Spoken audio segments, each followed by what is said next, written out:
Hi, church family. I thought I'd connect with you a little bit later in the day. I wanted there to be a little bit of silence in your day because today in Passion Week is called Silent Wednesday. The reason it's called Silent Wednesday is because the Gospels record nothing of Jesus and his activities during this day.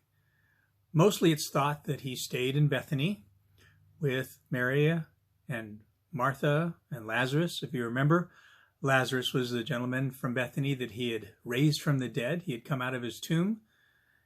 And it was because of this very miracle that the Jews sought to kill him and to kill Lazarus, because Jesus showed that he had power over death.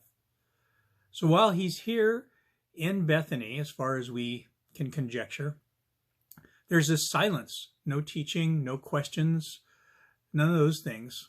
However, something else is going on, something behind the scenes, setting the table. And that's that we believe that this was the day that Judas agrees with the religious leaders to betray Jesus. He comes to a place where it says Satan enters him, and he goes and talks to them, and he agrees to betray him at the appointed time. So it gives me an opportunity to reflect and to think about just how deeply betrayal hurts. It's a difficult thing. And then I remember that how, no matter how deeply it hurt Jesus and the disciples, I'm no less guilty of betraying God because of my sin, because of the times I fall short, because of the times that I rebel against him. Each and every one of those times is a betrayal of his forgiveness and of his love. And it should cause me deep sorrow and regret, but it should not leave me hopeless, because relationships can be repaired. And because of Christ, because of his sacrifice, because of what is coming, I don't need to be caught in despair that is unforgivable. Jesus said all sins can be forgiven, even betrayals.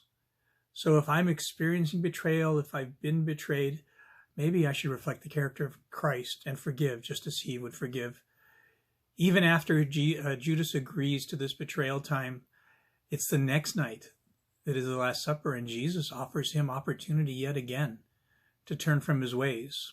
Now, he's not going to, but Jesus still extends that. He washed Judas' feet.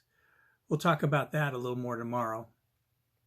But for now, just because there is silence doesn't mean God is not present. Just because nothing is being spoken or taught doesn't mean God isn't at work. So Silent Wednesday is a time for reflection, a time of thanksgiving, because in spite of our betrayals, Christ has forgiven us. God bless you, family. I look forward to talking to you tomorrow again.